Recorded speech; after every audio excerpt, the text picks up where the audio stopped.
All right, today I'm gonna share 5 mistakes that I see a lot of Kamado Joe and Kamado users do, and I've been a part of that, especially if I neglect cleaning it. And I'm gonna share 5 tips with those mistakes as well. So stick around, we're gonna get into mistake number 1.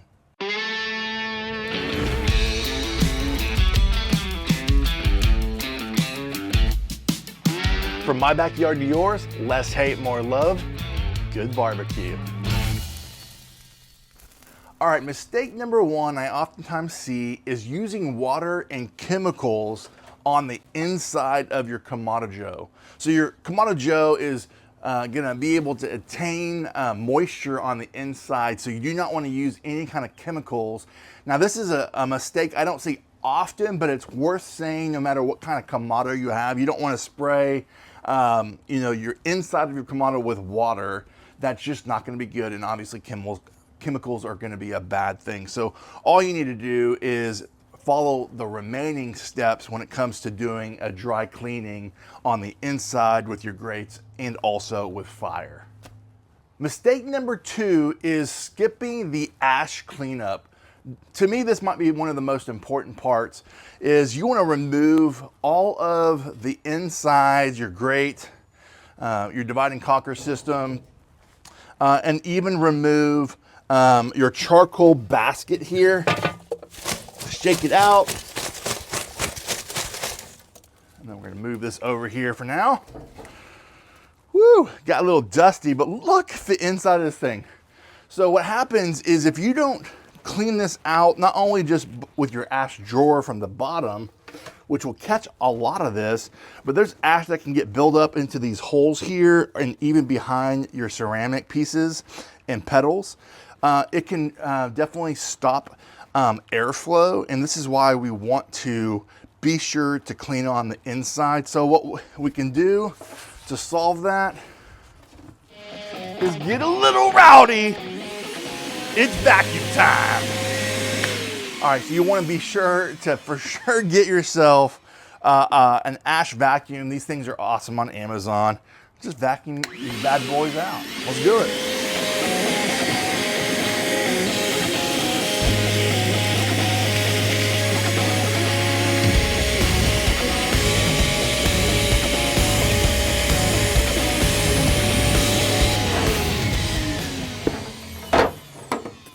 So what you can do is even get yourself some gloves, and I didn't do this first, but you can wipe everything down to the bottom first, and then get everything in that middle section there, and then try to do our best to get all this ash out this way first. Look at that. Now that's some ash. You don't need this. This is gonna stifle airflow, okay? All right. Don't want your ash to stifle your airflow, Scott. Don't want it to stifle it.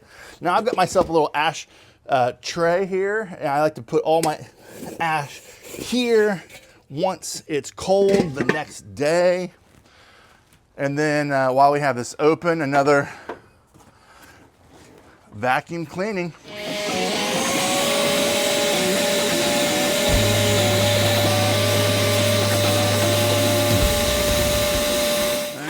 So do one more little clean, and then I'm gonna actually remove, this part's a pain.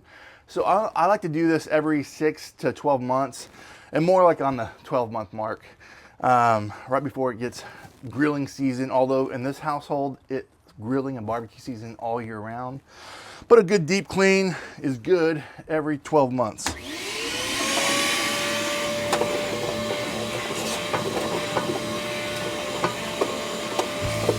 All right, so here's what I'm gonna do. I'm gonna go ahead and take this ring out, and look how like dirty this thing is. Oh my gosh. I have let this go too long. We'll address this one later. All right, so this is again not necessary to do all the time, but I just want to get some of this ash here and some trash. This is from the little hack to keep the petals from connecting together. That's from a few cooks ago. And you don't have to do this on every single one, but Just want to make sure there's nothing blocking airflow. But the main thing is we want to keep these pedals in this upper position. And so what we're going to do, hack here, is just put paper towels here, push it, and it pushes those pedals forward.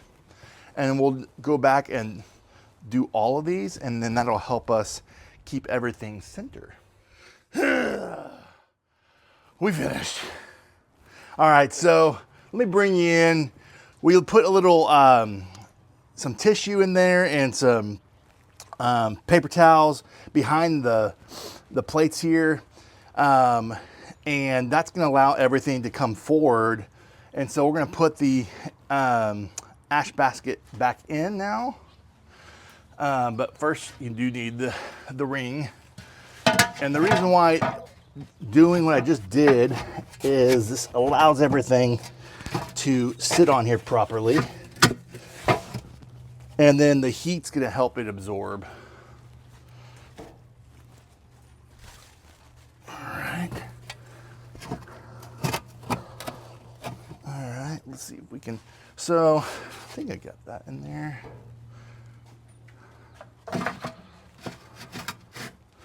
So I like to go this way. All right. Perfect. And then just for demonstration purposes, although this is going to be another tip, we'll clean the grill grates.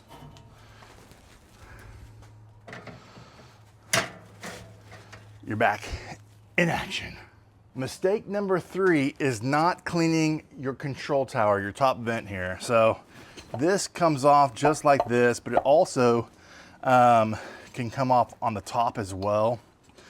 And so daddy's been bad. Look at that buildup.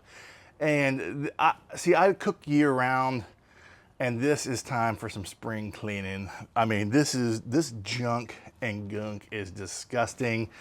And the reason why this is a mistake, and I do it as well, especially when you cook year round and you're just like, I'm just gonna keep cooking, is all this junk not only comes down on the outside of your ceramic, but then it can really hinder that clean smoke because all this grease is just getting built up. So what you gotta do, the first step is get a towel you don't care about, you're gonna just toss, or get a paper towel, but this is pretty nasty.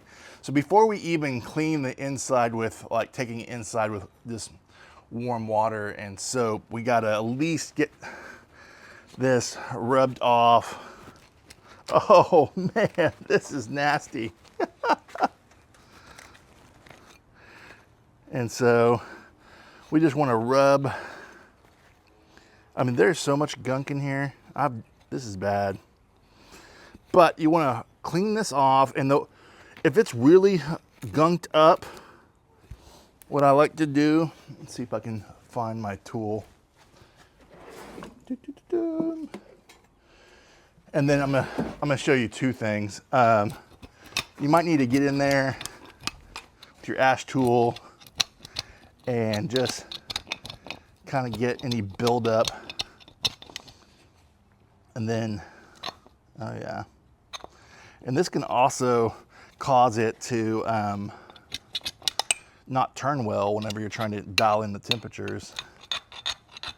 But look at that. So you want to get this thing clean. There we go.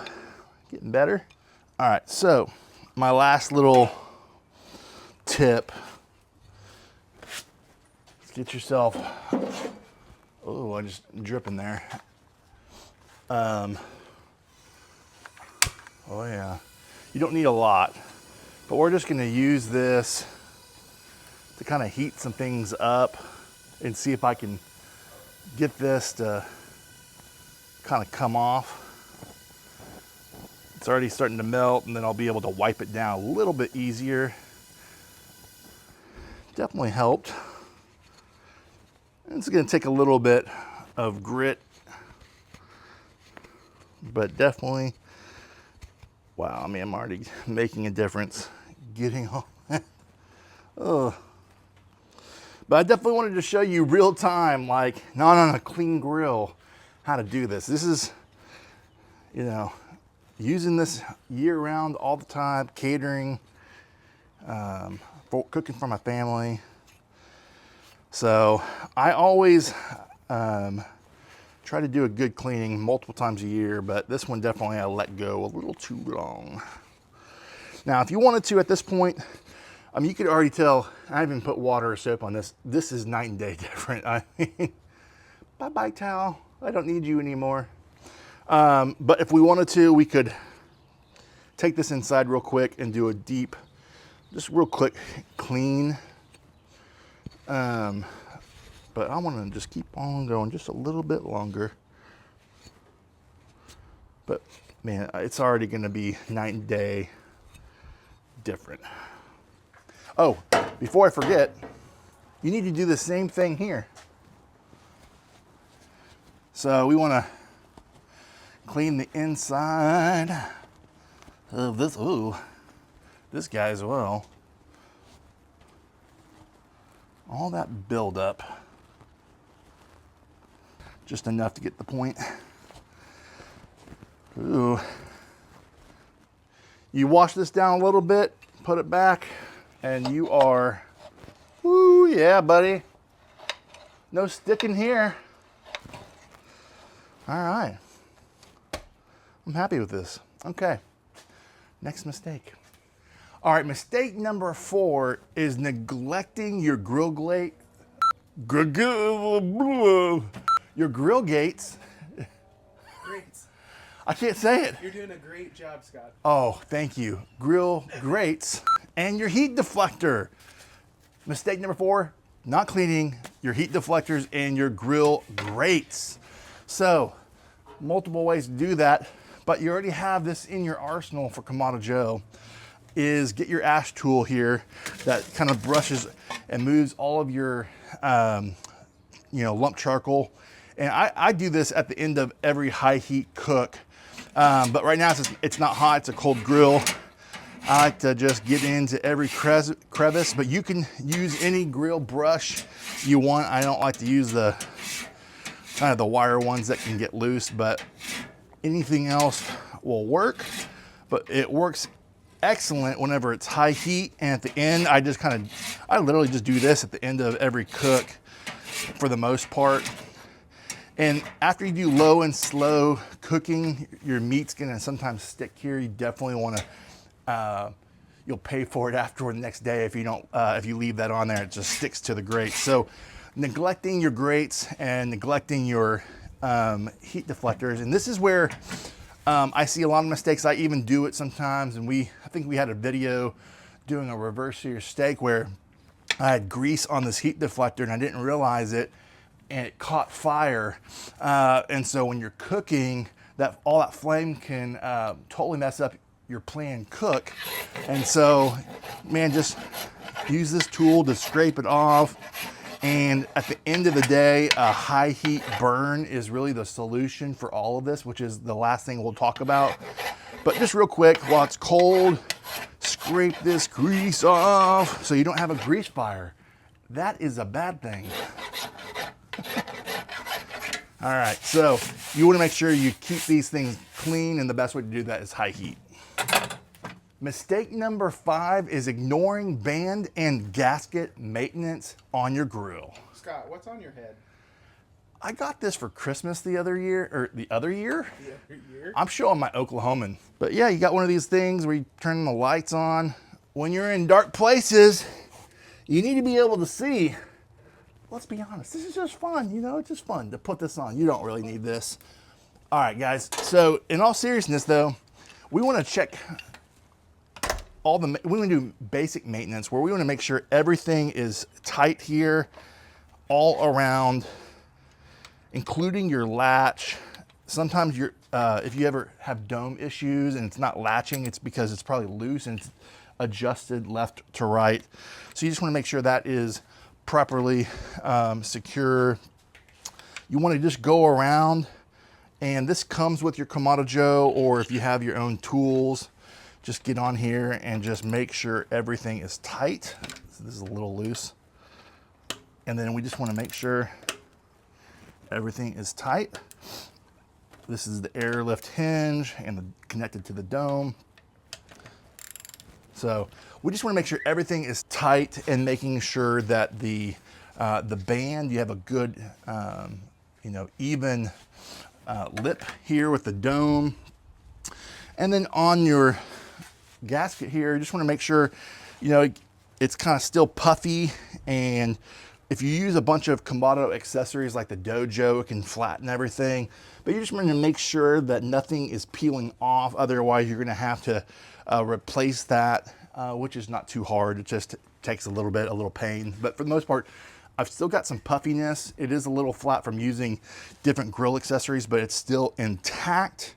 And that is all you got to do, is making sure everything is tightened and cleaned. If you ever have dome issues where the dome doesn't stay put, get yourself one of these bad boys, and you're going to get back here and you're going to just tighten everything. And I think I've got the right one. Yep. And then just tighten it or loosen it, and that's going to allow you to keep the dome at different levels and doesn't hit your head and drop. If it goes from the top and it just drops immediately, you know you've got a loose dome, and that's how you fix it. And just get back there, and that's it, guys. That's all you got to do to address mistake number 5, is just doing that annual tightening of everything, making sure everything's looking good. All right, a bonus mistake, but also solution, is really neglecting a high heat burn, which is gonna allow you to clean the inside, and when it's hot enough, it's gonna allow you to, I think, do a better job of cleaning the outside of the dome, which you'll see that grease on the outside. We'll talk about that here in a moment. But what I like to do is just bump this up to, light up the charcoal, get it up to between 500 and 600. You don't need to do 700, 900 like some people do. I've done that, and you can risk cracking your ceramic if you go too high. We're gonna light this up, get this up to temperature to, like I said, between 500 and 600 degrees, and we'll talk about next steps. Fire!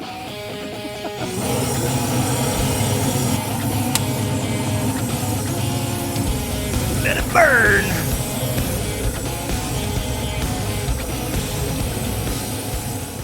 All right, so once you get that fire going, what I like to do is I like to open all the vents, top and bottom vent, and let it run for 15 minutes or so.